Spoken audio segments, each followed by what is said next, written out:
Yo, we back. Another episode of guess what? Nobody listens. So today we're gonna do something a little different. We've been having fun. Y'all seen the episodes from, Funny Man, my boy Kenny Brooks, you done seen William King Hollis, you done seen Benny. But now I got somebody else for you. And this one's a little special because he got a special story. And I want to make sure that the world hear his story first from his own voice, not nobody else's, not nobody else on the internet. He decided to bless the Nobody Listen podcast with an opportunity to sit down with him. And so I've been able to get to know this old young man for about 7, 8 months now. And it's been a fun journey. It's been a fun journey being able to get to know him, seeing him grow, not just as a future barber, but also as a person, as another man, grown man, and just being able to shed light, laughter, and just hang out with him and get to talk to him and understand like his background. And I felt like it was only right that we bring his story to the Nobody Listen podcast so you guys could get to know him, you guys can hang out with him, you guys could talk to him, and yeah. So without further ado, I would like to introduce no other than Fort Worth town, Funk Town, Texas, K.White. That's how I know him, but y'all gonna know him as Kevin White. So, K.White, what's up, brother? Hey, what's up, bro? What's up with it? What's up with it? Why you got your sexy voice on, dog? Turn your voice up. Man, I don't even know how to be sexy, man. I can tell your beard let everybody know you are not sexy. I can tell you right Your now. beard look like my beard. So I guess we two unsexy people right now. Nah, man, it's a pleasure. I appreciate you, coming on the podcast and being able to share this platform with you and share the platform and with everybody else. But more importantly, share your story, brother.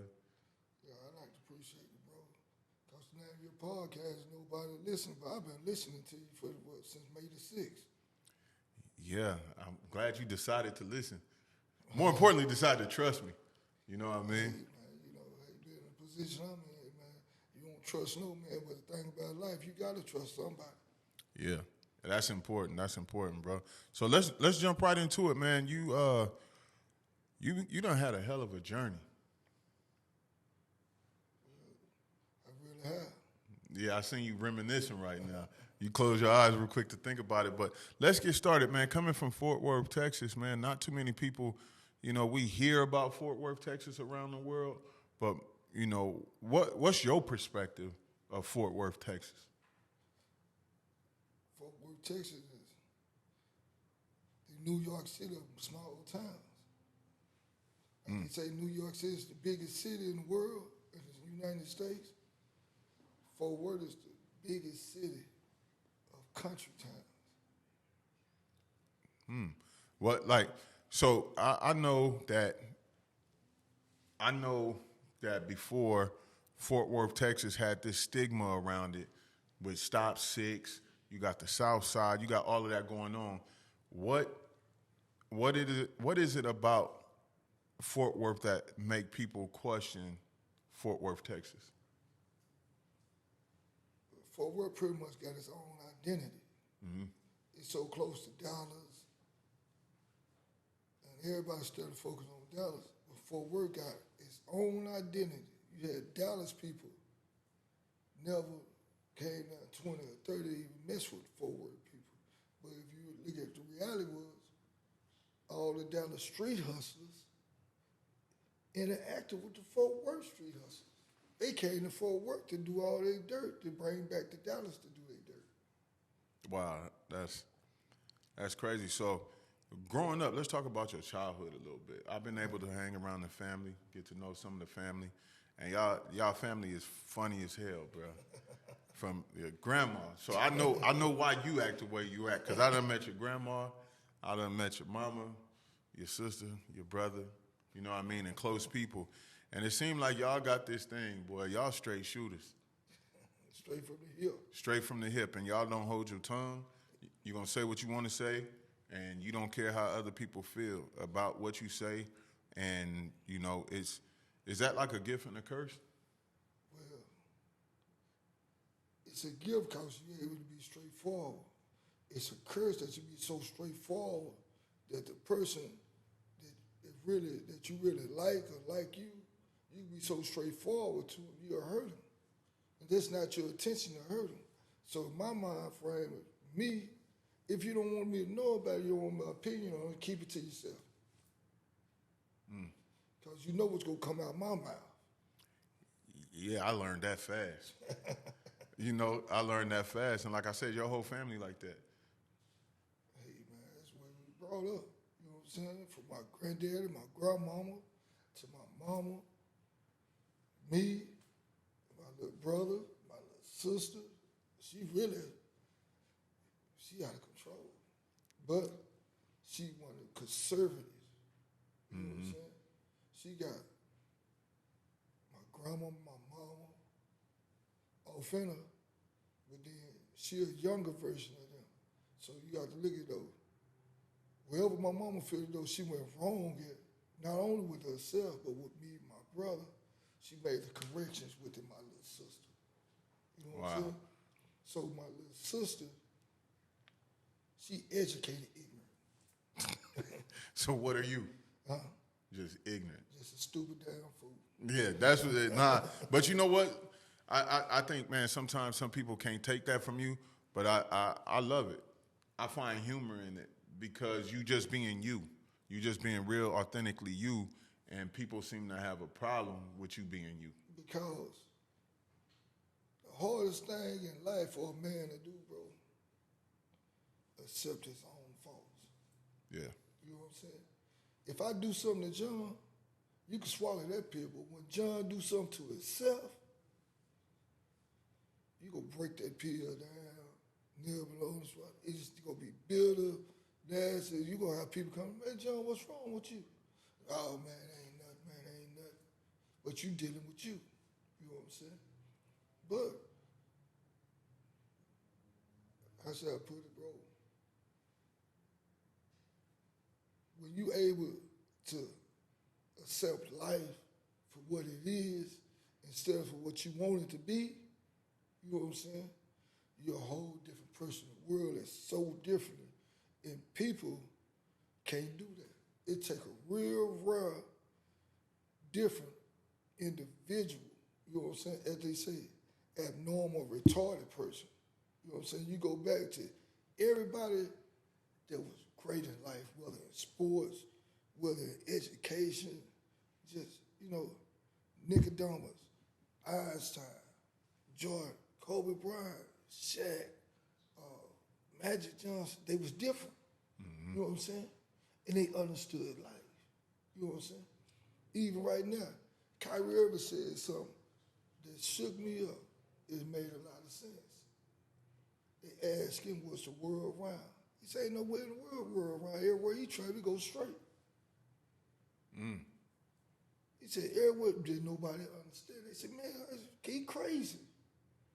But he told the truth. That's how he felt.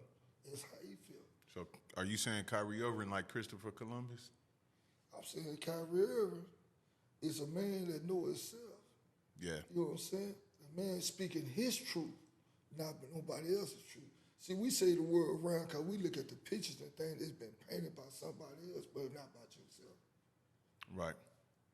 Yeah, and that's the same thing. Like, I done had conversations with people, and I'm like, yo, at the end of the day, I can't base my opinion, or I can't base what I do or how I feel or decisions I make off of somebody else's mentality. I have to base that off of literally how I feel. People sometimes will make decisions off emotions, or they make decisions based off of other people and they experience. And I'm like, nah, I can't make that decision. I could listen to them, I could talk to them, but I have to make decisions for myself. Because the rule number one is you can't lose to yourself. And when people see you, hear you say that, or hear you talk, that's not connected to you directly, they think you're a weirdo. Yeah. That's for real, bro. They think you're a weirdo because you give them your perspective. Yep. It's just like the profession you in. You cut out your ball. You know what I'm saying? Okay. You got all these accolades, you got to prove it. Just like the other day, we sitting in front of the school. We sitting telling this youngster, hey, man, woo, man, you know this dude right there cut out, you know this dude? He said, yeah, man, I know that. I said, well, man, before you could say, you said, he talking about me. He said, no, man. And you showed him, and he still didn't believe it. His haircut was trash, by And the his way. haircut was trash. You know what I'm saying? So, it's just like, when me and you first met, just actually had a conversation during the core class. You know what I'm saying? We was all introducing ourselves, this, that, and the other. Justin told his story. You walked in, you told your story. You know what I'm saying? And you said, hey, man, you know, this certain company right here. I said, shit, I'm going to crush it. You know what I'm saying? He said, yeah. I said, oh, we got something in common. Yeah. You know what I'm saying? Then he walked off. We talked to the guy outside the class. I said, man, I'm better than you. And you say, in your dream, but how you gonna tell me how I feel? It was I couldn't tell you how you feel. And how my outlook on things. I just tell you what I knew at the time. Yeah, and I told you, I said, say, bro, you just got the accolades, you got the rewards and everything to prove it. I don't have it. Yeah, You know not. what I'm saying? And Just you, like now, you got the accolades, the resume to prove that you one of the best barbers in the world. yes, sir. You know what I'm saying? But you got dudes who come and tell you, hey, man, you ain't nothing but where your rewards is. The world chose me. Yeah. But who chose you? Yourself. It's just like names. If everybody in life call you Big John. You know what I'm saying? Except for family, believe it or not. Well, family got another name for Yeah, you. they call me Baby John because of my pops. Okay. Baby John. But then if a person call you Baby John, guess what? That's somebody that know you in your family. Yes, sir. But then with both names given to you, not no name you gave yourself. Yeah. That's a big difference. Even Popular Nobody. That name was given to me. You know why? Because everybody knew your work and you kept yourself in the background. Yeah, buddy. Man, yeah, we're going to dive deep into this conversation. This is going to be a good one. But I think that first day I met you, that's what made me like you. Because you challenged me. You literally said, I'm better than you. And I'm like, yeah, I like him. That type of stuff right there, that competitive, I think anybody that ever played sports, know when you get challenged as a competitor, you like, yeah, I want this energy. Everywhere you don't see two bulls in the same pasture. You don't see two male lions running the same tribe. You don't see two gorillas running the same tribe. Yeah, I know you got one gorilla right here and another chimp over here. I feel like I'm the biggest man in the world. God just put me in this little bitty body. I don't see nobody in life bigger than me but God. And I ain't never seen him, so I don't know how big he is. Hey, speaking, bro. Like, let's talk about. Let's get into your journey a little bit. We done let people kind of into your thought process and how you feel about you, but how you feel about others and how you view things. Let's get into this story a little bit, man. Coming from Fort Worth and being around you coming from Fort Worth and me being around you, your family. You know what I mean? One thing that I've learned is your mother. Very spiritual woman. Very spiritual woman. She speak to people. She speak for people. But one thing about her, And she read people. she read people like a book, boy. She read people. She reads you and get a bad vibe. She gonna let you She know. gonna let you know. Yeah. Don't bring him around me no more. Or don't bring her around her no more. Yeah. I ain't that type of, no. You be like, man, what's going on? No, I ain't got to tell you what's going on. Just listen to me. Yep. So with that being said, your mother has tried to instill things in y'all growing up as kids. You know what I mean? And both you and your brother kind of got off the beaten path, right? With all the things that she was pouring into you, what was the decision-making process for y'all to run the streets and do the things that y'all was doing that caused you to go on a different journey and caused your brother kind of to go on a different journey? Well, I can't see it. Well, I can say, you know what I'm saying, my brother looking at me, you know what I'm saying, hitting the streets by choice, not by force. Mm-hmm. You know what I'm saying? Because I can't remember the last time I even lived in an apartment, bro. Damn. That's for real. I ain't never opened up the icebox. It was a cauliflower milk, water, and a box of Arm & Hammer. It's always been food in the icebox.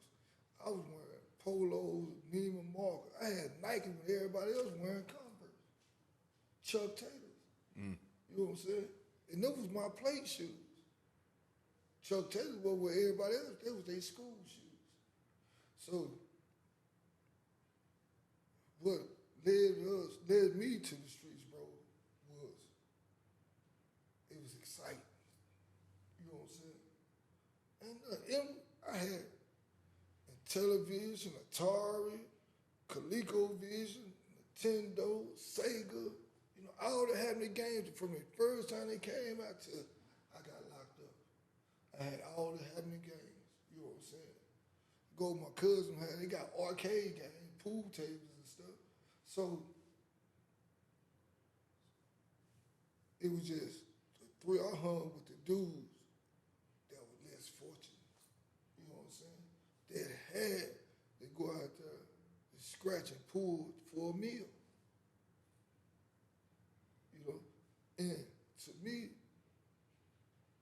that was intriguing alone, bro. Man, this my partner, this nigga know how to get it.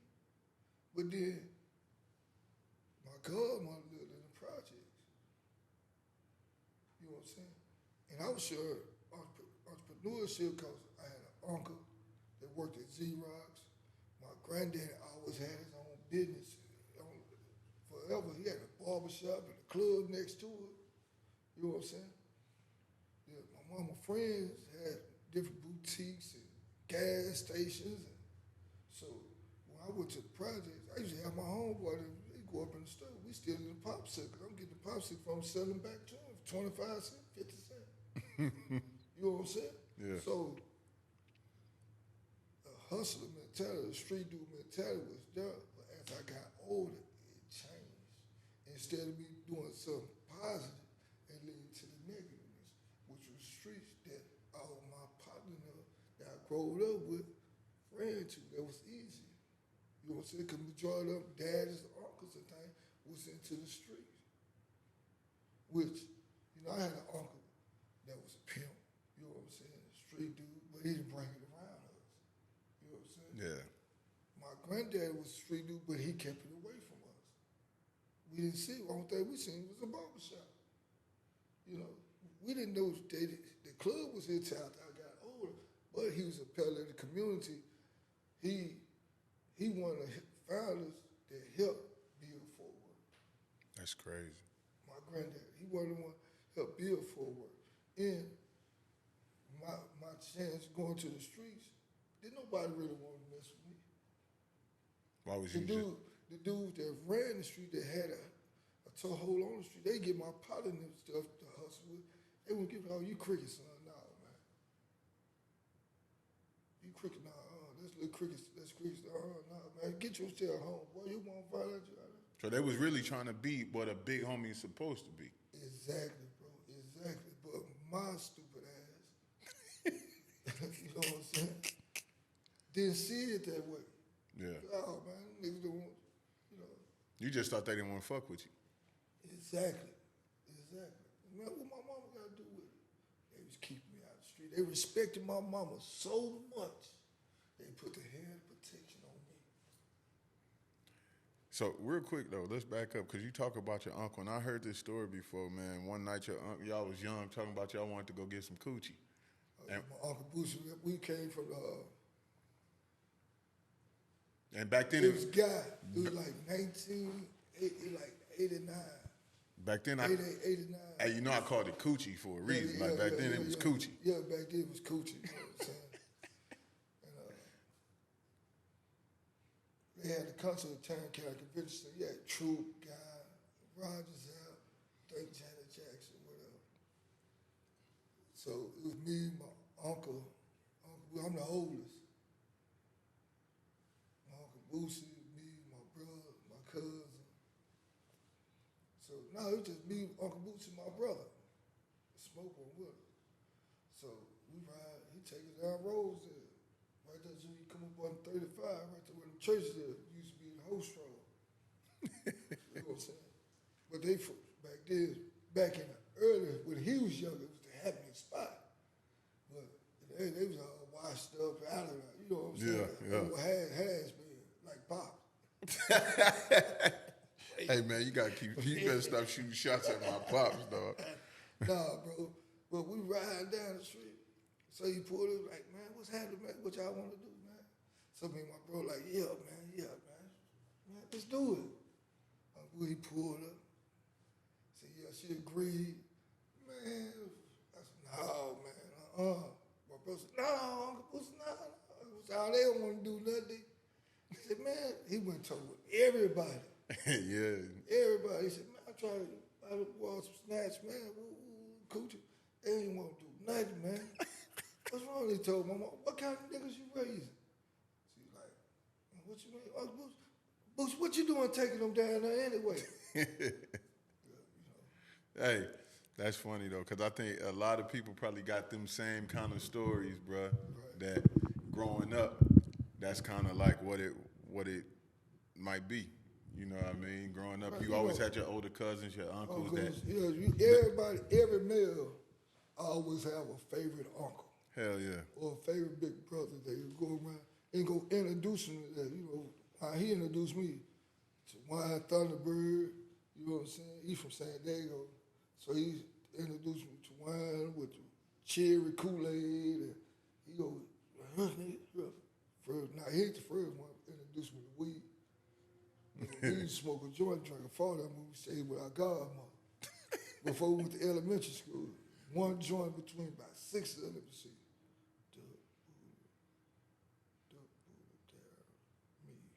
Don't be incriminating nobody on this podcast. I ain't saying no name. Man, that's a microphone right there. They could hear it.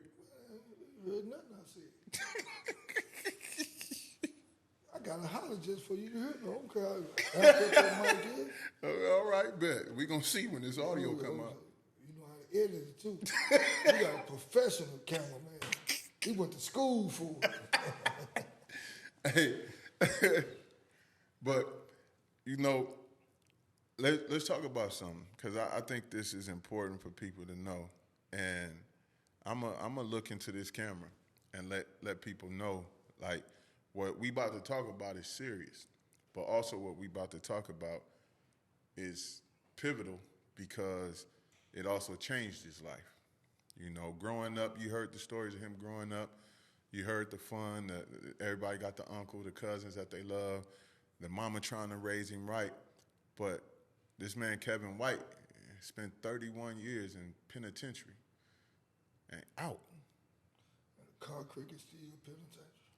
The penitentiary. So we're gonna talk about the penitentiary for a minute, because sometimes people look at the penitentiary as a negative place because there's so many wolves, so many. You going to, I call it gladiator school. Yeah, because it's associated with negativity, because you have to commit a crime to go there. Right. The penitentiaries will come get you and say, come on, let's go spend the night. Right. You have to do something. It's a process that you have to go through just to go to prison. Yeah. And, you know what I'm saying? And with you spending 31 years in the penitentiary, man, I want to talk about it. I want to talk about it. I want people to understand where you came from, where you at right now, but more importantly, where you headed. Because after serving 31 years in prison, most people will give up. Most people would think life is over. Most people would think after they hear football numbers that they don't have a life and they won't be able to share nothing with people. But you have a different perspective. And I think having that perspective is admirable, because you everything you just said, bro, I was once in that frame of mind. But I know we're gonna talk about that though. But I think people just need to know that that was an old frame of mind. Exactly. And in there you changed that frame of mind, and now you out. Past, present, future.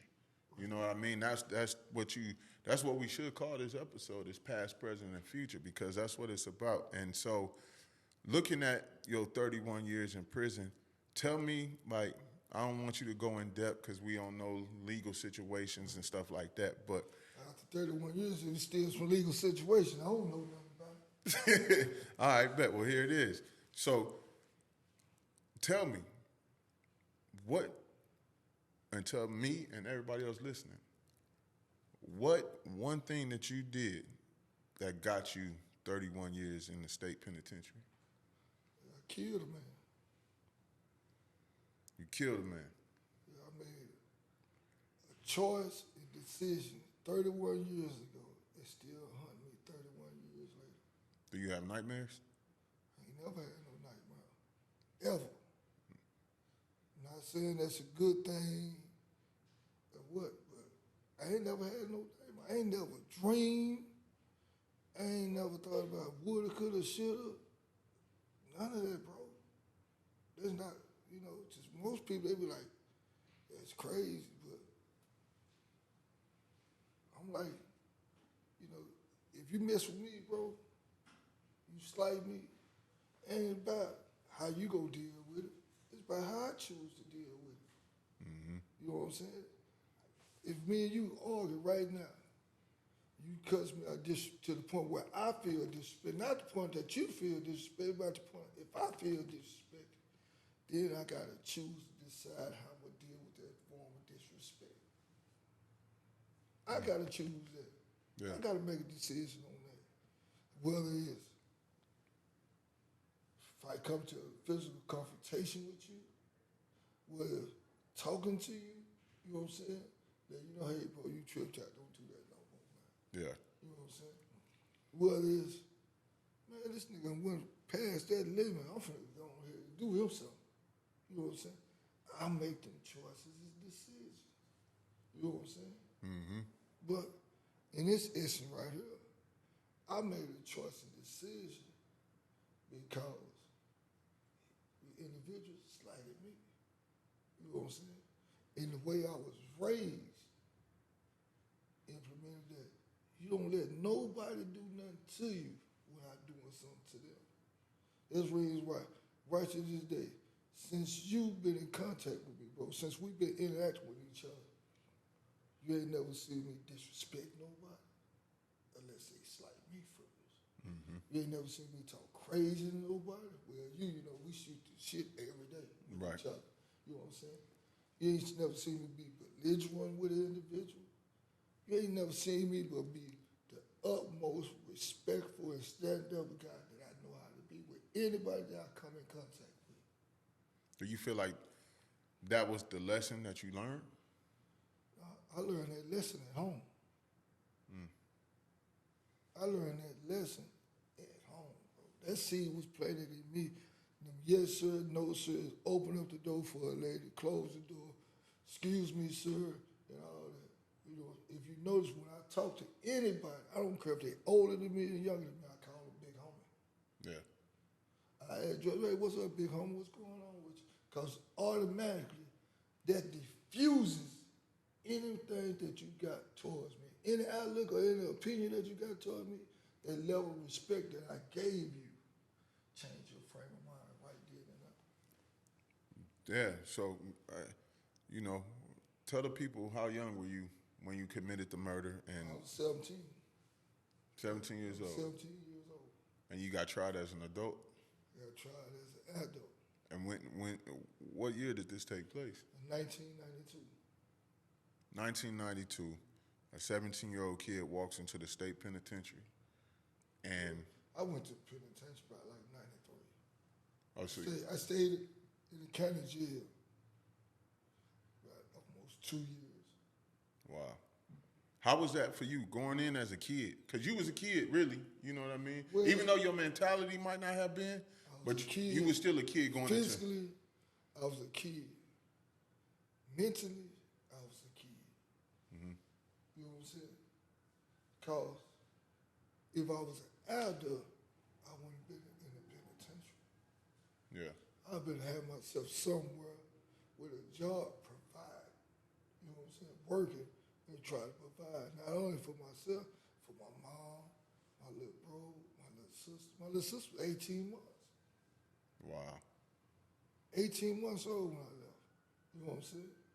So my whole mind frame would have been there if I was an adult. But I was a kid because my mind ain't even had time to mature. You know what I'm saying? I matured in prison. I matured from the first time they put them handcuffs on me. You know what I'm saying? And that detective grabbed my arm and say, man, you see that vein right there? That's where we're going to put that needle at. Damn. See, ain't nobody ever experienced nothing like that. Ain't nobody experienced. I'm going to say it like this. I ain't going to say ain't nobody experienced. The majority of people that walk around life hasn't experienced nothing like that. You know what I'm saying? Yeah. And you got to look a man in his face and be hard. Say, well, okay, whatever you got to do, just go do it, man. You know what I'm saying? Right. Yeah, I know. I told him, man, this is what I told the detective. He said, you smoke a cigarette? I said, yeah. I don't smoke no cigarette. I said, yeah. He brought me a pack of Marlboro. He said, you drink? I said, yeah, man. He said, you want a Sprite? I said, yeah, it was 7 Ups. It wasn't no Sprite, it was 7 Ups with the 7 on it with the red little thing. With the red little dot on it? That's how I remember Old so school. clearly. Yeah. I said, yeah, he brought me a 7 Up and Sprite. So he said, man, yeah, man, you worked the death pit up out of here. I said, say, man, whatever you talking about doing to me, you got to do it. I said, man, you can give me a peanut butter sandwich and a glass of buttermilk and send me to the moon. I said, I'll come back from that moon and hand you that cup of buttermilk back and that peanut butter sandwich back and tell you to shove it up your ass. And he looked at me, he said, and he jumped and his partner grabbed him. And I said, Crocker, you just going to have to kill me. Damn. And the exact words right there. That partner, they snatched me up. Like a little rag doll. I wasn't nothing, 17. I probably weighed 130 pounds then. He had tried to handle it a little rough. I laughed. So I said, man, do what you gonna do. I got handcuffs on, super bad, super tough, you know what I'm saying? All that little stuff there. Yeah. He took me back to the set. They never talked to me again. Because they knew it wasn't nothing to talk about. You had accepted. Hey, it wasn't nothing to talk about. Well, I'm going to tell you, how can I help myself? I'm already in handcuffs. Y'all got me for murder. But what can I do? Yeah. And y'all say that y'all got concrete. Okay, you got concrete. What you talking to me for? Do your job. Do your job. What you absolutely need to talk to you, if I tell you, say, John, I got evidence on you right now. But I need you to tell me to help yourself out of this. What you gonna do? Do your job. Do your job. But you got another niggas go say, oh yeah, man, woo, woo, woo. Come on, man. If they had what they need to ask you for. Yeah, so let me ask you a real question. Like, there's so many people telling now, do you feel like you were snitched on when? I know I was listening on the police, let me know. Wow. So, man, we never had no early idea, nothing about you, man. But you know this guy right, you know this guy right, you know this guy right here. They the ones told us. And them dudes walk around forward right to this day. Damn. Like they stomp down dudes. Like they stand on what they stand on. Like they stand on what they stand on. And I vowed for myself for 31 years. Well, not for 31 years. All the way up to 2017. Yeah. That's when I had a different look, bro. That's when my mind frame changed. But I changed without telling people that I changed. So the persona, you was still the persona. Exactly. But you had already changed. I had already changed. I know your time in there was pretty rough, but we're not gonna focus on that. We're gonna focus on the mentality of not having your family around, not having your family to come see you, because I know I got some young men that watch this, and I got the young men that listen to this, and they out here running the streets, making dumb decisions at 17 years old, 18 years old, and I think we talked about it at a point to where your sister and your mom and them said they not coming no more. Yeah, right before I come home, bro. I watched my little sister get titties in the penitentiary, bro. And that really messed me up. But then at that time, I was in mind frame like, this my home.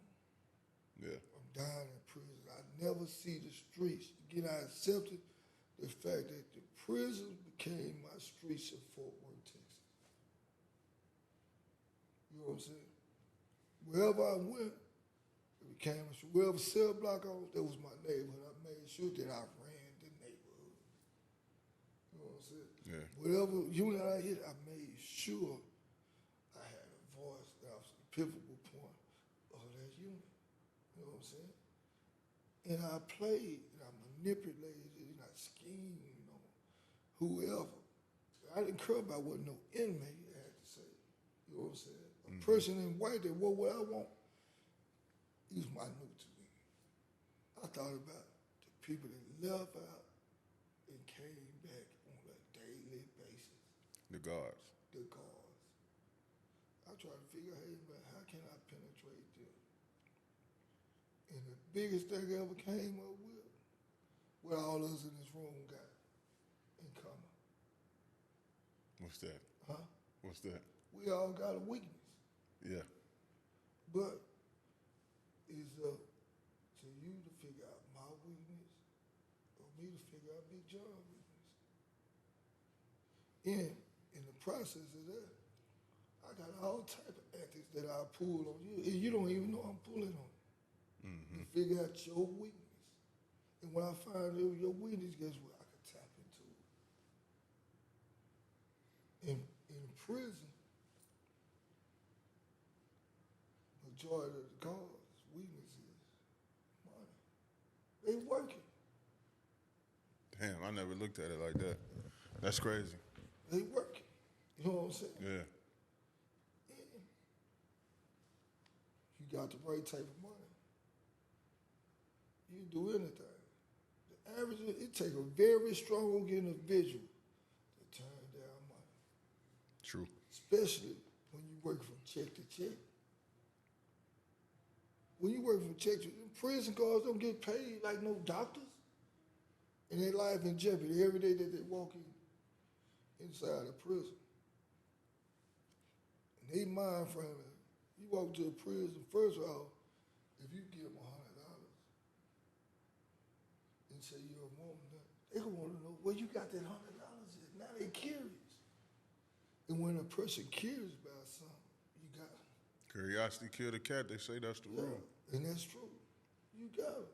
Because they going to come back and ask you. Then the prison guard, you give them $100, they don't turn you in. They supposed to turn you in. That's contraband. They don't turn you in. So when you give them $100, they don't care to turn you in. You sit back, wait, man, I'm going to get a case, man. I tried for, either I'm going to win or I'm going to lose. He come back. My game was, I don't speak to you. I walk right past you like you that wall over there and don't even see you. But see you. And you try to figure out, man, hey, man, K.White, man, what's up? Man, I know you heard me calling. Say, man, I ain't gonna be talking in front of everybody, man. You can't be doing that, man. Then they can't understand that. Because what? Another thing that everybody wants is affection. Being affection don't mean you have to give them an intimate touch. Affection is simply something like a conversation, a listening ear. You know what I'm saying? Right. Some form of acknowledgement. That's affection. If I'm not acknowledging you, it's messed up. You're a father. How you feel you call your kid, your daughter name, she don't answer you. And you know for a fact she's sitting right there in front of you. And she don't answer you. Man, I know you hear me calling you. Oh, man, you need to take them iPods out your ear because I'm calling you. Now you in your feelings. Because you wanted that affection. You want her to respond to you, acknowledge you, that she heard you. No matter if you want to ask her, hey, man, what you listening to? You wanted her to give you some type of acknowledgement. That's a form of affection. And respect. And respect. Yeah. You know, but people do not see that. They do. The average individual come back to what we talk about, how people look at life. You know what I'm saying? Yeah. But they don't understand that there's a form of affection. They say, man, I just want you to hurt me. But when you narrow it down, that's affection. Yep. What was some of the hardest shit you had to go through in prison? Either from dealing with cellies, dealing with snitching, because it happened like if it happened in the street, it happened in the cell. The hardest thing that I had to deal with in prison, being away from family. Being around a bunch of people talking about they love you, got love for you, just met you. You know what I'm saying? Yeah. It's not the races with the guards. You expect that you in prison. They supposed to make it as harsh and hurtful for you as possible. It's not supposed to be a place that you like. So you expect the guards, you know what I'm saying, to be big chests, to be hardcore. Because the majority of them had aspirations to be football player, baseball player, business owner, and they wound up being prison guards. So you know they mad because they working in a prison. You know what I'm saying? Then you really think about it, some of them mad because they just got a hard on for criminals. So this they way of getting their licks back. So that's not hard. You can deal with that. But what about when you ain't there with your mom, your little sister? Then it's even harder for those that got kids. You're not there for your child. Right. Somebody else raising us. Somebody else raising your child. And you trying to tell your girl what to do, and you ain't even know. You know how many niggas out coastal and got them hardcore letters? Them hardcore letters. Don't write me no more letters. And she got his child. But he want to be hard. I see some hardcore individuals break down for them hardcore letters. Or you living through another individual picture. Yeah. You know, we only mentioned the 31 years you did, but that's wasn't what your sentence was.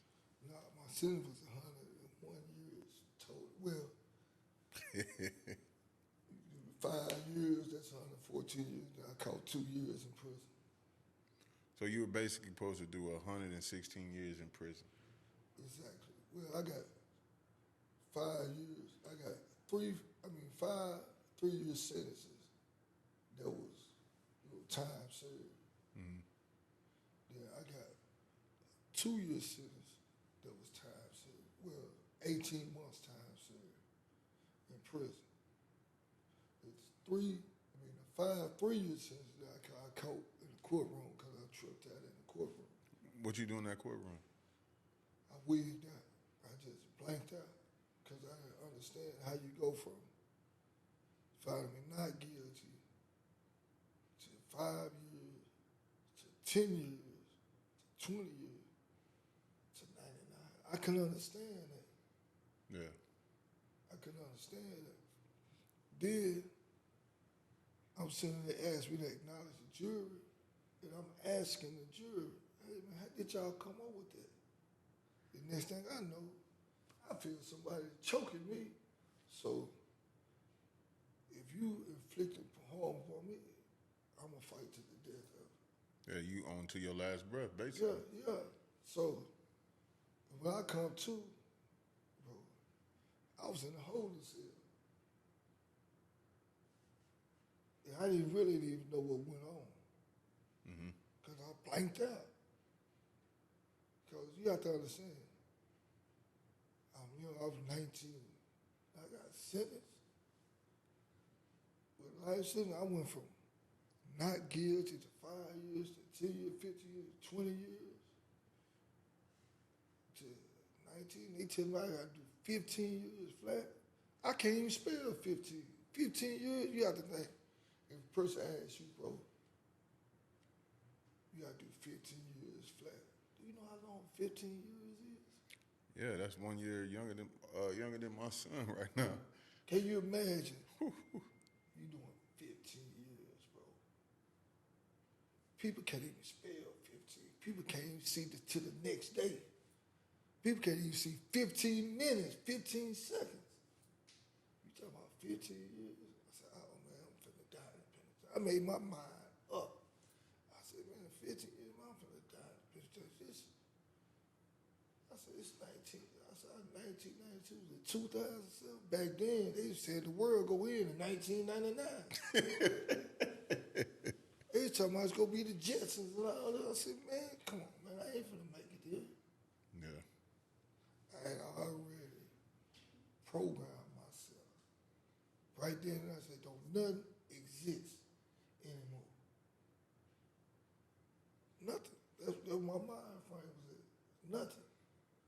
I had a whole clique of partners. We all young, and we all got 60 years or better. Damn. I couldn't even imagine standing in that courtroom hearing that I got to do 1 year right now, especially where I know I'm enjoying life. Like, it's hard. It's hard. And I know at such a young age, you was really enjoying life. The lifestyle was fun. And then it was like all your fun got shut off. And now you in this place where it's a bunch of grown men looking at you kind of like prey as you came in. And then you had to learn how to survive by new rules. You had to learn to adapt street rules. You have to adapt the street rules inside them street rules. Yeah, it's a whole other language. Because prison, it's a whole city, bro. You have to think. You going to the prison, 3,500 people. That's a city. That's a country. That's a town. You know what I'm saying? Yeah. You on a cell block with 190, 200 people, bro. That is a whole neighborhood. That's a whole neighborhood. That's a whole neighborhood. You know what I'm saying? Yeah. So you have to say, hey man, I'm gonna survive. By any means necessary, I'm gonna survive. And that's why I made my mind up. I'm gonna survive. I bust dudes' head, put knives on people, hit a couple of dudes with knives. You know what I'm saying? But I survived. Yeah, you here in the flesh. Yeah, I survived, bro. Now, let's talk a little bit about your time while you was in there. You had a little brother. You had a little brother that was, headed down the same way. He was already there. He got locked up before me. So he had already looked at Big Bro Right. doing the street activity. Right. And he got into the street activity, but he got caught before you. And then you go in and now he out. And what was that conversation like? Well, last time we was on the street together, we had a fight because he had ran away from home. Mm-hmm. And I seen him. I was literally walking to this chick house in Pebble Creek Apartments. I was walking to this chick house. And I see some shoot out through my peripheral view. I said, man, that look like my bro, Blue. Man, it look just like Blue. I said, nah, damn, curiosity got the best. I doubled back. And he was sitting on, I said, nigga, what you doing? Man, mama, them look, you drive mama crazy. And his word says, so you do. Yeah. I said, man, you take yourself home. Man, I ain't going nowhere. We went to fight night. Called my Aunt Nay and my grandma. Came to Pebble Creek to get it. And we both went to my Aunt Nay's house. Then, about a week or two later, I'm laying in the bed with a chick. And mama had never paid me before. Back then we had people. She beat me. I said, nah. I said, that's what I called. She said, I don't know what you did, so but you need to come home.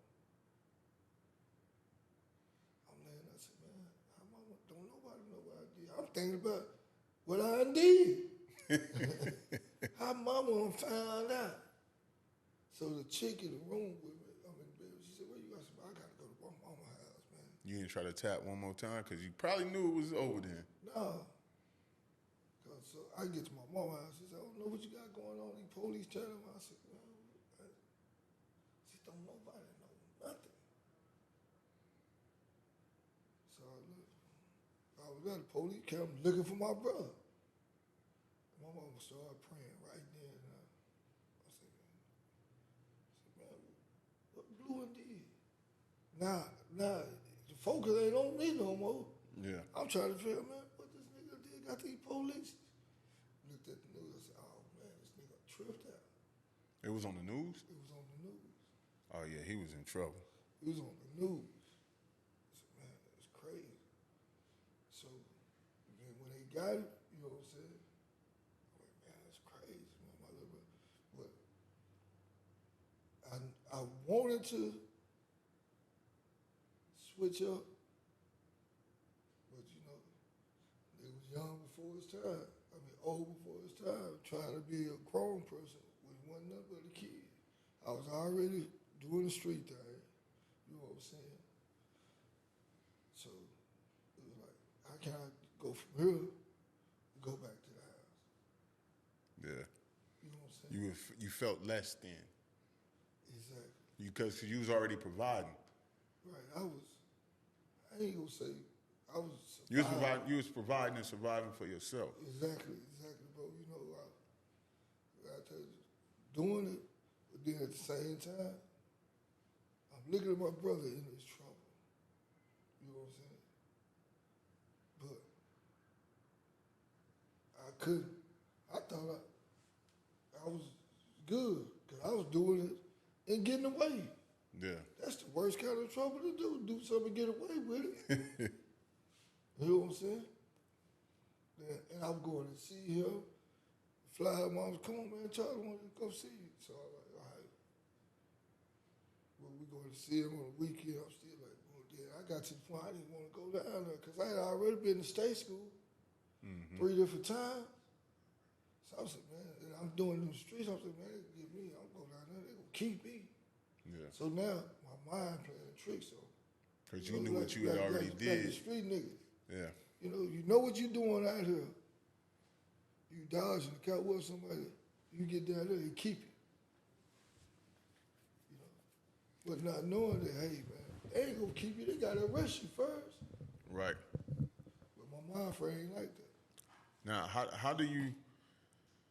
The whole time you in prison, your brother is now out. Right. He out now. He doing community activist stuff.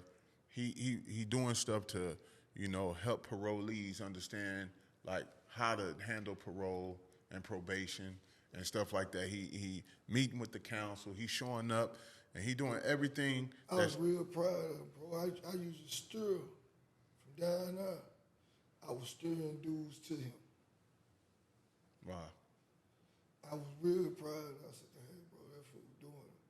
All the dudes that used to come down there, he was a Giddens. So, majority of them dudes, they speaking highly of him. They really respected him. So, majority of them, you get ready to go home. They say, hey, man, go right here, bro, help you out, man, this, that, and other, you know what I'm saying? Mm-hmm. And he helped several out. He got out, but then, majority of them, if you know better, you do better. That's a true statement. Right. They don't know better.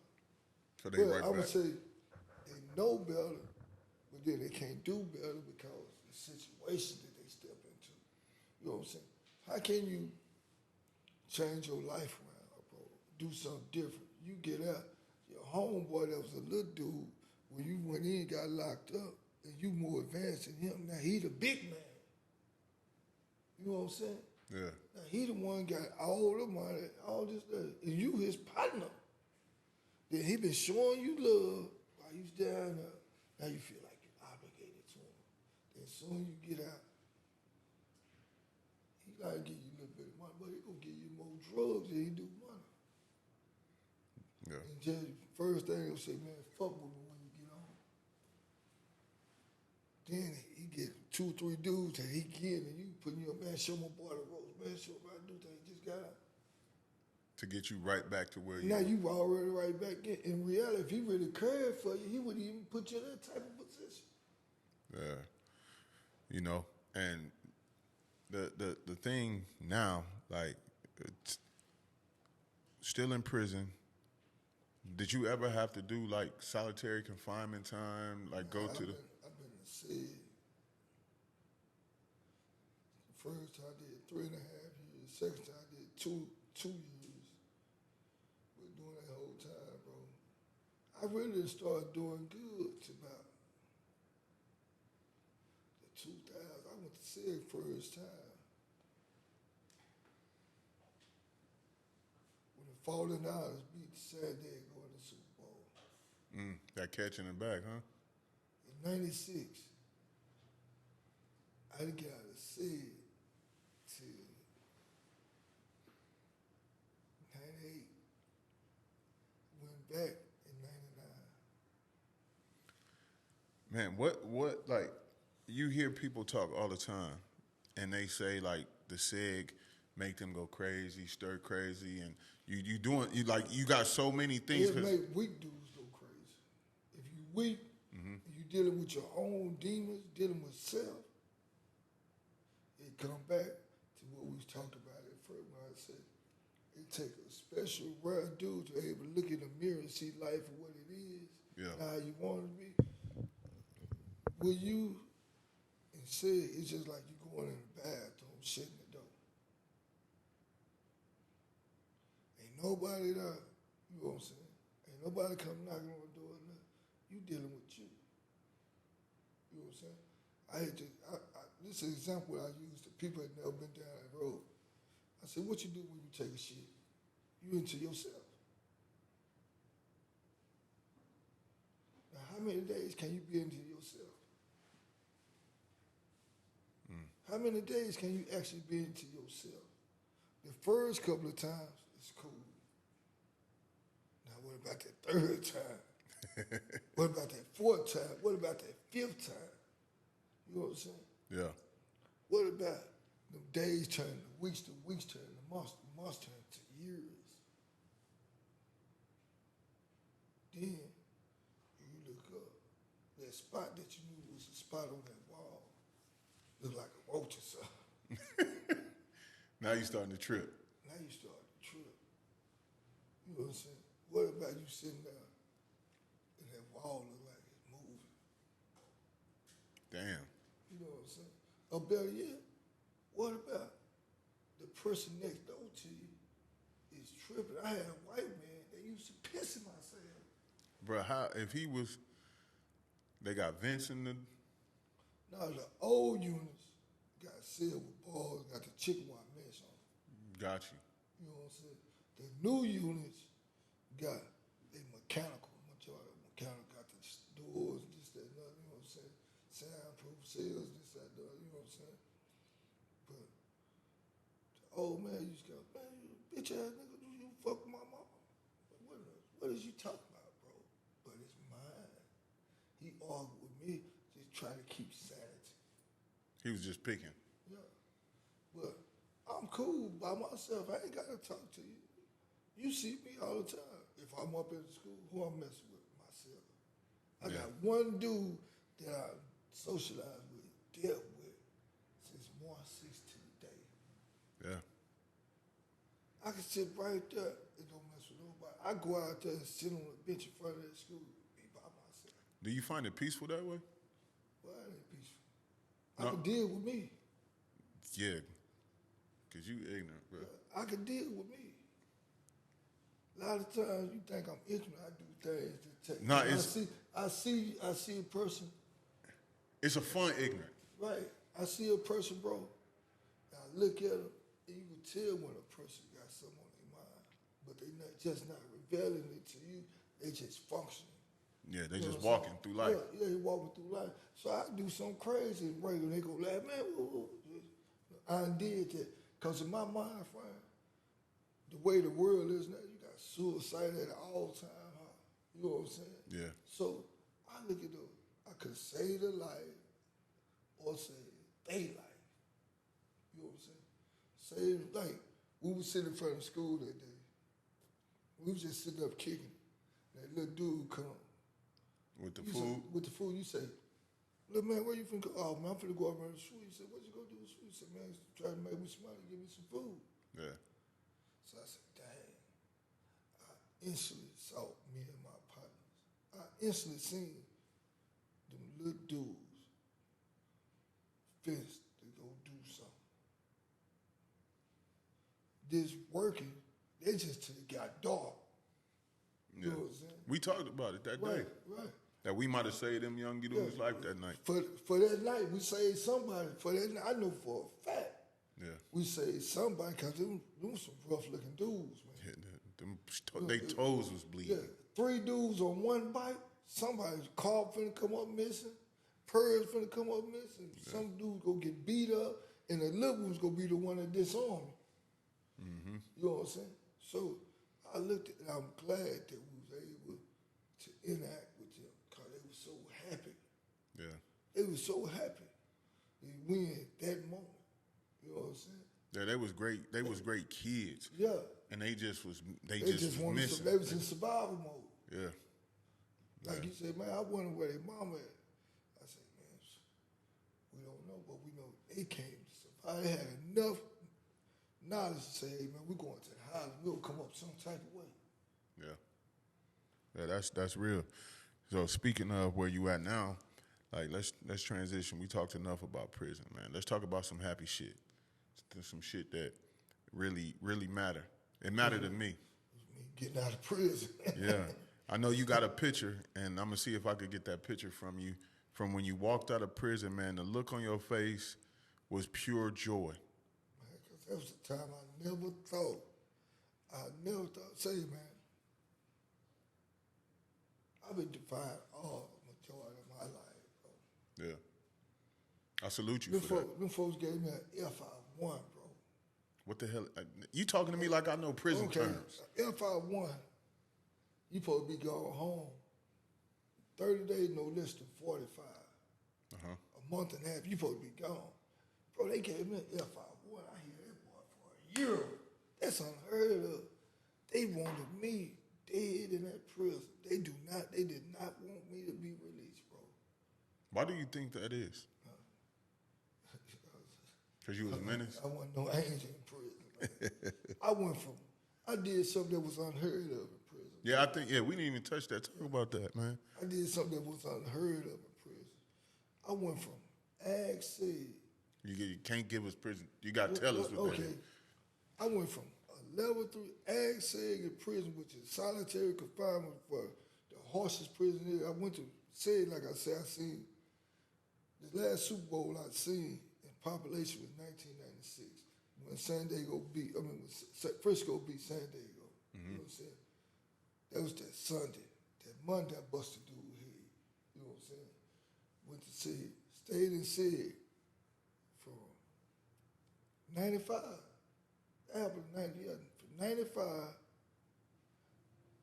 to 98. You was in solitary confinement. I was in solitary confinement. Administration segregation. I was one of the first dudes on Beto 1. Now, the third dude get put it as a level 3, where they implemented the level process in the segregation system. You know what I'm saying? I'm going to pause you right there for a second. Because I'm sitting over here, you telling me stats, like y'all hold these stats down like NBA scorecards. No, that's not no stat, bro. A level 3 is the lowest you could go in the Texas prison system. Like lowest mean safest or lowest mean like worse? The worst. Got you. Worst, I'm talking the bottom of the barrel. Level 3 is equivalent to being homeless on the street.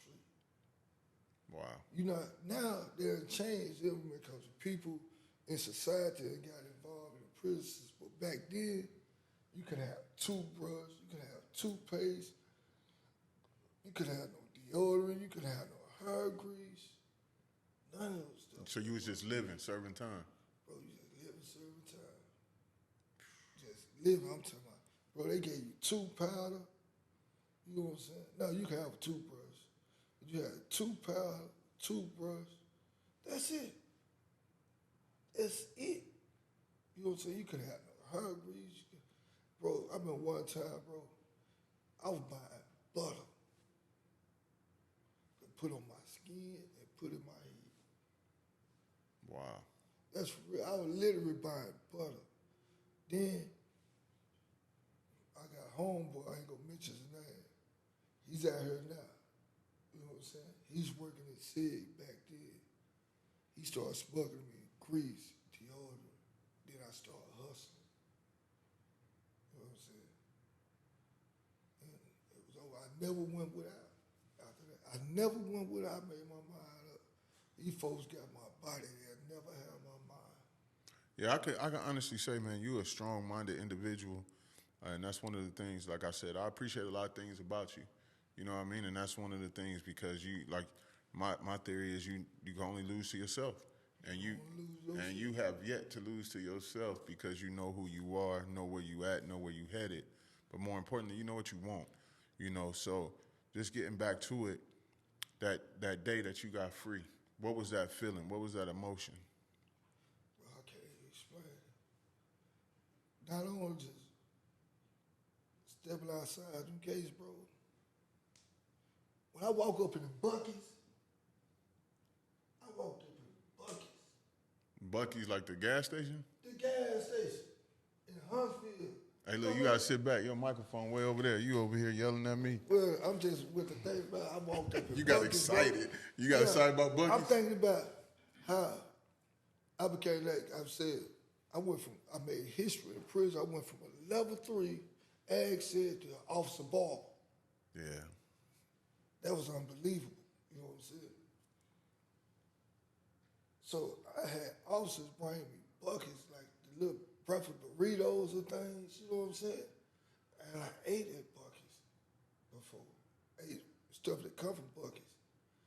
But to be able to walk inside buckets, that's the first store I went into in 31 years, bro. I walked up in buckets and seen all the different, I'm talking about, drinks, chips, cookies, candy. And my homeboy said, man, get what you want. I said, nigga, I can't get the whole store. This didn't look like the commissary store. It didn't look like It didn't look like the I said, commissary. bro, I walked, man, I got some trolleys, because, trolley the gummy run. Hey, and you still be eating those. And I'm crazy about it. I ate them while I was in prison. I used to actually look in a sales ad and say, that's what I want, and pay a guard to go bring them to me. Back to the top of the story what you was talking about. Yeah. Yeah. So, to actually go into that store, bro, I can't explain it. Words can't even explain. I can't even come up with the saying. I can't come up with no thought. I can't come up with that moment never be relived. Nah, it can't be. That's one of them moments that, like I said, I'm gonna make sure I get that picture from you because I want people to see this moment that a man that never thought that he was gonna get out of prison, a man that spent so many years in solitary confinement, a man that went to the lowest of the lowest in prison. And walked out on the top. I went from the lowest in prison and walked out the highest that you could ever be in a person in my position. It's one other thing that I want to touch on before we move into where you currently at right now and what your future gonna look like, just for time's sake. You told me a story about you wrote a disposition or you challenged something. Oh, I got jumped on. So. I thought you ain't never lost no fight. Huh? I thought you ain't never lost no fight. Not one-on-one. I lost some fights, though. But not one-on-one? Man, Floyd Mayweather got whooped till he started winning. He had to perfect his game. So this fight you got. When he started counting, I was in handcuffs. They told me up, man. Yeah, So tell that, because that was kind of, I hate to laugh at it, but that was funny as hell when you told me. Yeah, man. I was in solitary confinement, so I asked the dude, I said, say, man, I'm going to pay you $50 to write a grief for you. He said, nah, man, I'm going to give you $100. Nah, man. I'm going to give you $500. Nah, man, I'm going to give you $1,000. Look, I spit it out my mouth. I said, man, look, I want $100 bills, man. I'm going to give you $1,000 to write this grievance for me. dude looked at me and said, "Nah, K.White, man, I'm tired of." He was illegal. He was what they call a rent writer. So he said, "Nah, man." I said, "Man, I tell you what, man, I'm gonna give you $50. Just go give me the grievance." He brought me a grievance. I ain't never wrote nothing in my life in pencil. Nothing in pencil in my life. So when I was in elementary school, I always wrote in pen. Man, that man brought me a pencil, bro. Pencil about that big. And I just told the truth. What happened? I turned that grievance in that Monday night. Whatever. I turned it in that night. Bro, that morning, about 8 or 9 o'clock that morning, I got that grievance back. That was unheard of. I got it back before mail called. I said, "Man, what is?" No, I look. They said, "If they will be punished, it will be handled accordingly." Wow. It's real. And I was so determined, bro. I said, I laid up, I told myself, "Man, if you smart enough to manipulate an officer to put their whole livelihood on the line, you can write this yourself." And I did, bro. I did. And what the warden tell you? Huh? Was it the warden or somebody told you something about how you wrote that? No, that was a magistrate, U.S. magistrate for the federal court. Judge and that. He say, well, I went there, he said, man, it was like 20 or so or more people. I met Ken Paxton before. They all came there to meet me. He said, man, they had different people who do court clerks and all those stuff. They say, now one of them ever was articulate or wrote a deposition or writ the way I wrote them. So they mostly type, say, you handwritten them. I said, I know, I wrote them. Yeah. You know what I'm saying? And they were so amazed. And that right there, that moment right there, bro, let me know how powerful my mind was. That moment right there. Because these folks run the state of Texas. Yeah. You know what I'm saying? These are lawmakers, these federal judges, bro. People that spend 8, 9 years getting law degrees at the highest level. They appreciate and respected my mind frame. And I sell it out of court. I feel like the dumbest motherfucker on earth. Why? I let them make it. I had the state of Texas by the nuts, bro. Literally. I'm talking about did, but when they came up with that money on me, I said, shit, ain't nothing wrong with me. That nigga frame of mine kicked in. You know, I hate to see it, but black folks are selling for less than they getting the most. You know what I'm saying? Why do you think that is? It's a stagnate frame of mind from the point of history. Throughout history, it's just like,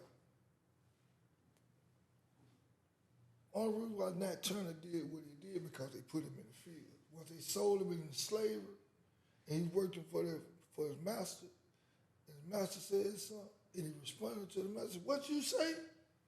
Put him in the fields.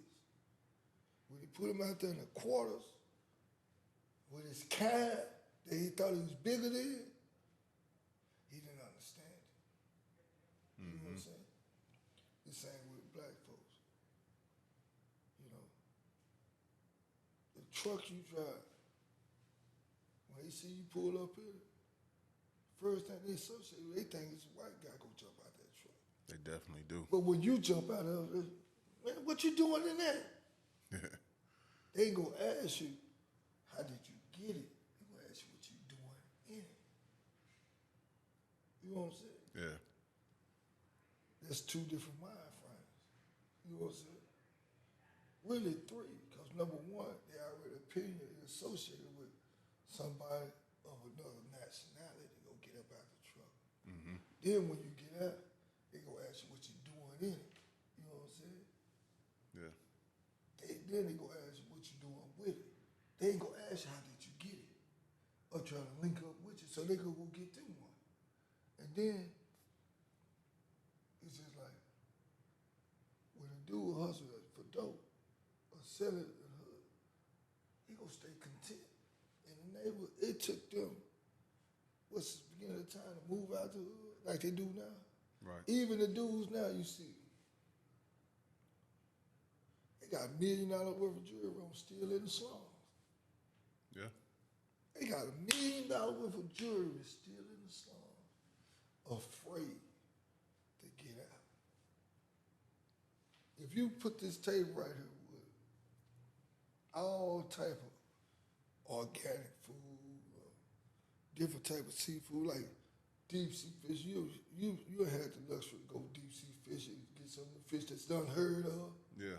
You fill this table up, now you put chicken, pork chop, and hamburger on this table. Amongst all this exotic food, organic food, exotic food, what you think black folks gonna get first? The chicken, the pork chop, and everything And else. the hamburger meat. And the hamburger meat. They gonna leave everything else. It costs money on the table. But soon they see you go grab it, because you're a black man. They gonna eat it. Oh man, let me go try it first. They gonna get a little piece. They ain't gonna get the big piece that's there for them to get. And try it. They'll go even deeper than that, bro.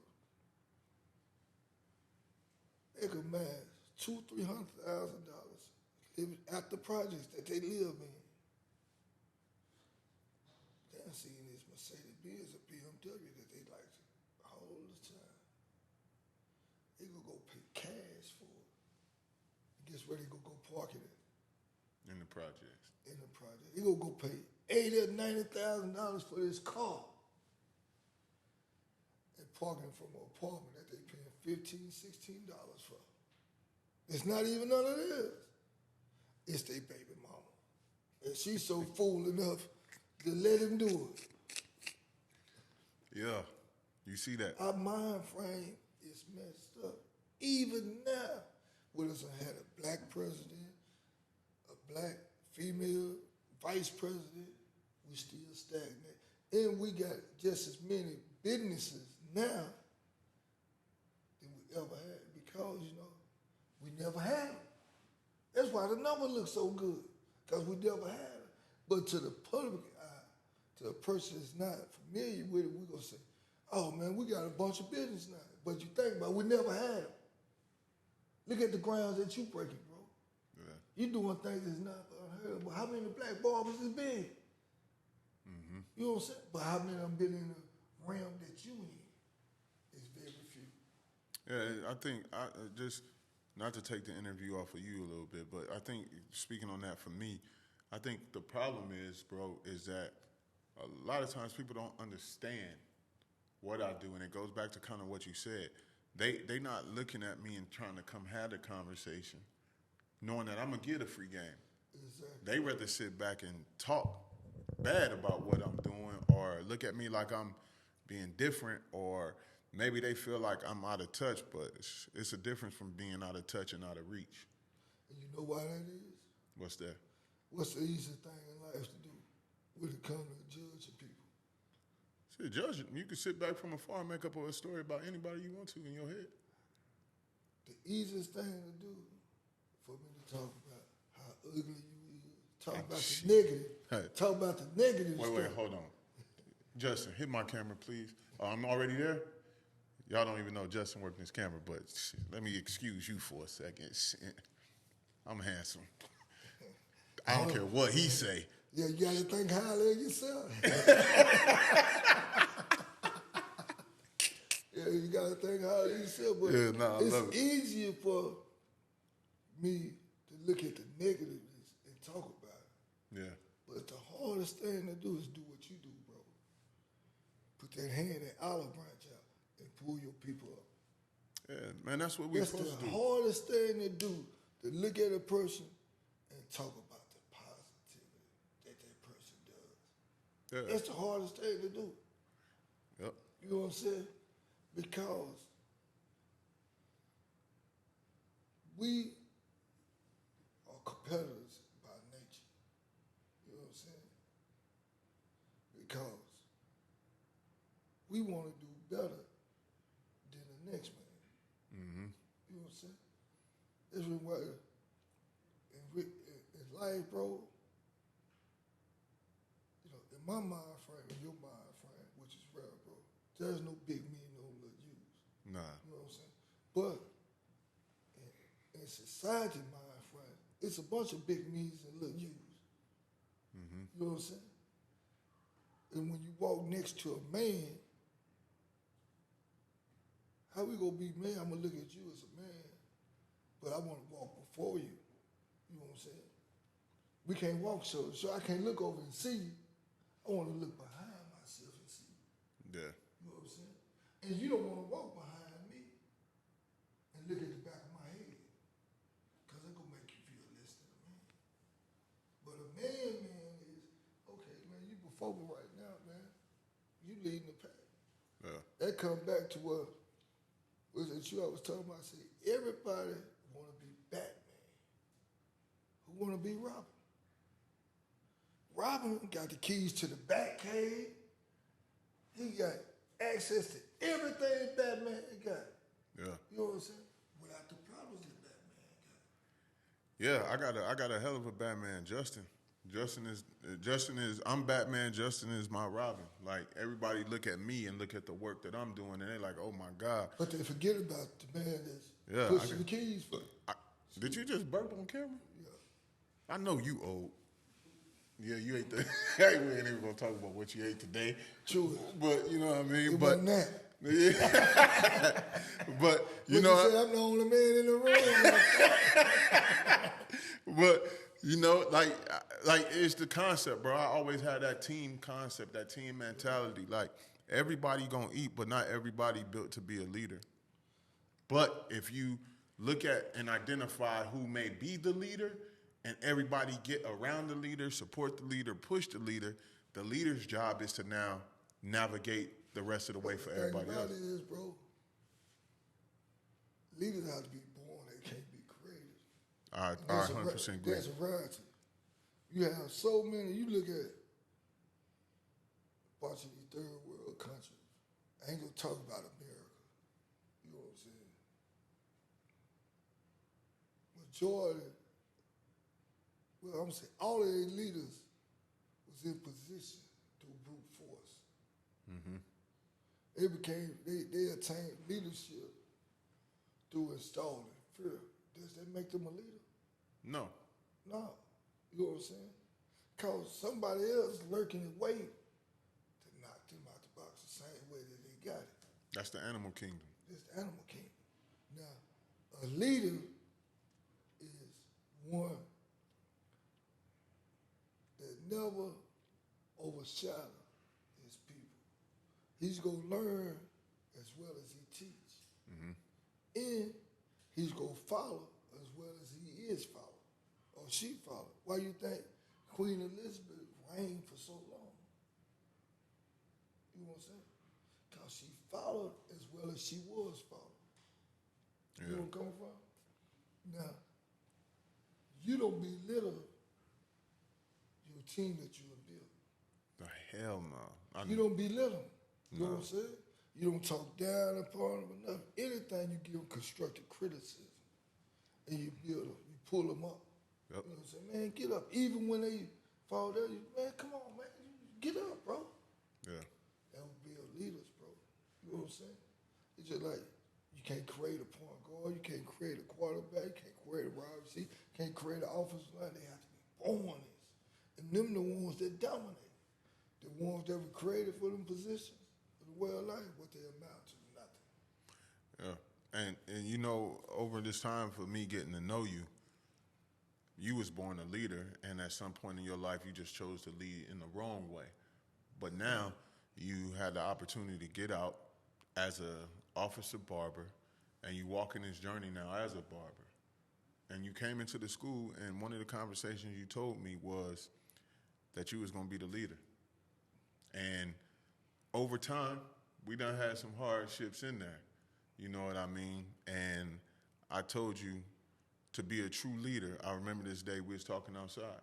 I looked you dead square ass in your eyes and told you, leaders don't lead with negative shit. And I remember telling you that clearly. He's over that. But you have to understand, I didn't respond to it because at the time, bro, I knew you understood, but I knew you didn't. You wouldn't understand because you know, it's just like my boy up there. I break it down. I use him as a buffer. Yeah. You know what I'm saying? Yeah. I created a lane for him that he didn't even understand that was created. But that's called leadership. Right. And I put him off in it. And he didn't even realize that it was put off in it because I put him in a position in such a way that he really looked at all the decisions. The decision and choice was his. Correct. You know what I'm saying? But the creativity wasn't his. Because his mind frame was he was stuck on you. Yeah. You know what I'm saying? He idolized you so much that he could not see like a horse was blind. He couldn't see past you. But I seen him as a way to exert my skills because I knew that I had to keep people away from me. You know where I'm coming from? So it wasn't that I created a negative atmosphere. I was always perceived in a negative atmosphere. Yeah, no, I wasn't talking about like you would make outbursts. But you was doing it to cause diversion. Right, I did it because the atmosphere. I make outbursts. I made a noticeable outburst and just walk through and just make an outburst because I knew I couldn't really speak. Yeah. You know what I'm saying? I used to think you had Tourette's. Nah, bro. It was that from the time I walked in that school on a tour, I felt like I was in a straitjacket, being suffocated, couldn't move, bro. You know what I'm saying? But I did not change my mind from not entering that school, enrolling into it. Yeah. You know what I'm saying? The only thing I knew that I had to make some type of difference in the school. You know what I'm saying?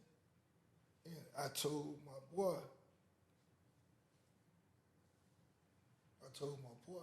that I said, hey man, we gonna be the difference makers in this school. And he didn't understand what I was saying then. Nah. You know what I'm saying? But I had already seen the vision because I said, man, it's simple work right here. I said, number one,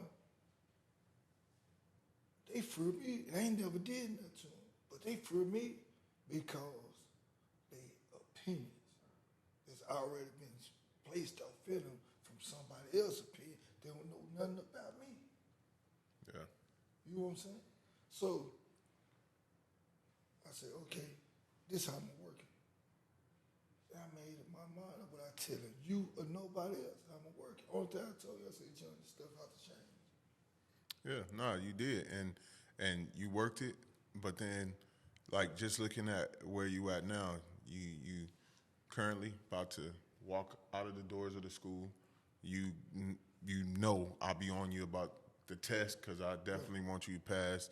You a success story for. I'll be on them tests, bro. Yeah, and you're a success story for a lot of young men. You are hope for somebody. They don't know it yet, and I hope when they watch this, you understand and you hear this story and know that he is hope for somebody. And I'm proud of you for walking into that school in February. You rarely, if missed a day. I haven't missed not one day. You haven't missed a day, but you know you might have missed some time, but you haven't missed no day. I ain't not missed a day. I had some things that I had to do that I had to do. Yeah. You know what I'm saying? But you ain't missed no day. But I ain't missed not one day. And since March 6th to the day, I have not missed a day. And that's not one. Not no sick day, not no hooky day, not nothing, not no, hey man, I have not missed a day. Never missed a day. and yeah, that's honorable, bro. And I'm proud of you because I seen how you came in the door, and now I see how you leaving that door or how you left that door, and it's been an honor to get to know you, to be around you, but more importantly, I took ownership on helping you grow. As a man, even though I'm younger than you, I took it upon myself to say, I'm going to help this man. Because you were in a place where you didn't often get help. You're right about it. You had to help yourself. Right. And I always been in a position where I helped everybody else. And you still in that position. Right. But I looked you in your eye one day and told you, trust me.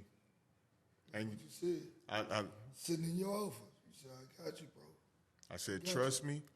And you said, the last person I trusted got me 31 years in prison. I said, the last person I trusted, let talk for me or anything, got me a life sentence. I did 31 years.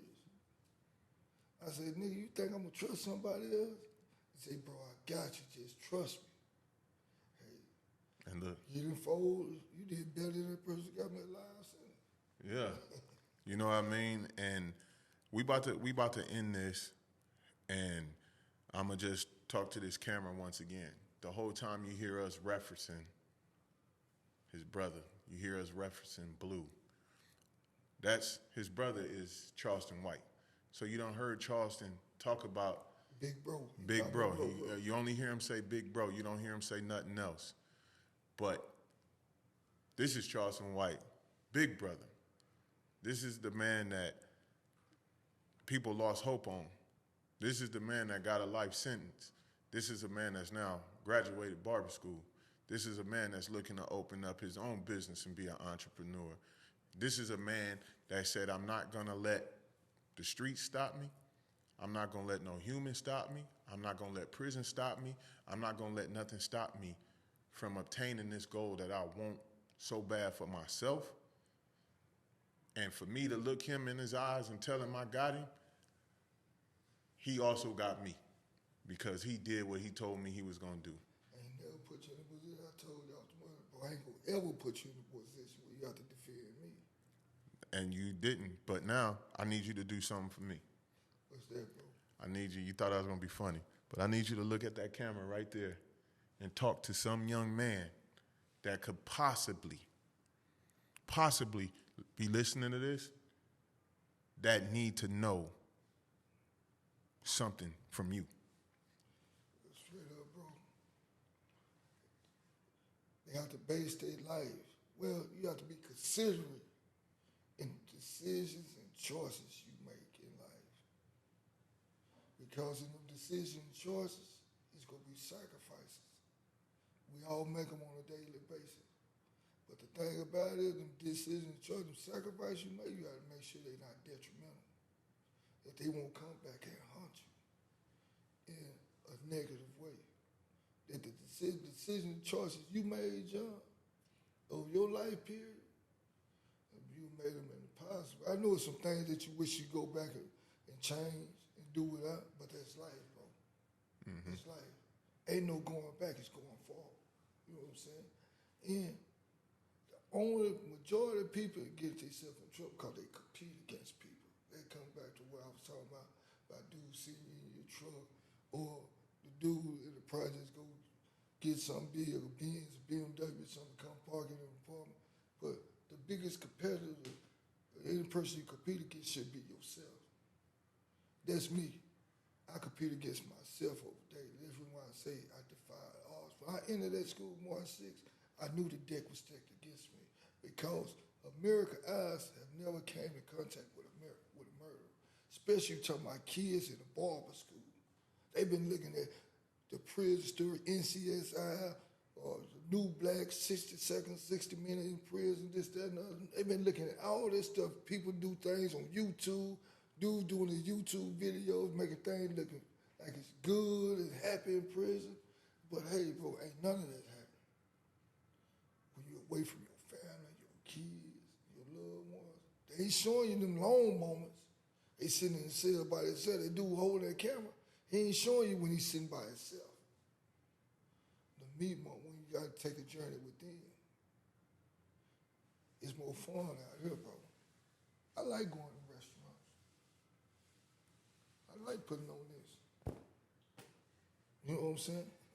I wake up, I go to Rangers. Everybody I see, I ain't met a stranger yet. I laugh. I have fun. I shoot shit. I even had people in the school try to turn my fun into something negative. At the end of the day, who reigns supreme? Because I'm having fun. I'm in good faith. What have I really did? Nothing. That's what life about. You got to enjoy out here. But the kids, listen to your mama. Might dislike what they say, but you got to listen to your family members. The ones that you consider important, because somebody going to tell you something that means something. Yeah. Took me 31 years to understand my mama. We're in 2000, from 92 to 2017. Who you fear more, your mama or God? Shit, Yolanda White. Miss Cricket. Miss Cricket. Why? Huh? Man, that woman, damn, she got God in her. Man, well. But I'm scared of God, too, because I'm a grown man. I ain't never seen him. That's the only thing I fear, a person I don't know. Don't nobody know God. Yeah. Well, bro, it's been a pleasure.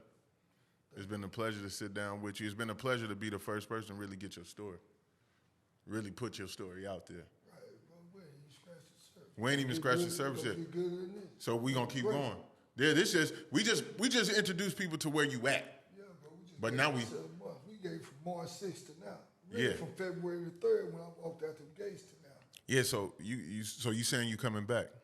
Shit, I gotta come back. I don't know if I got enough money to pay you. I'm saying I'm listening. Ain't say nobody listen, but I'm listening. Yeah.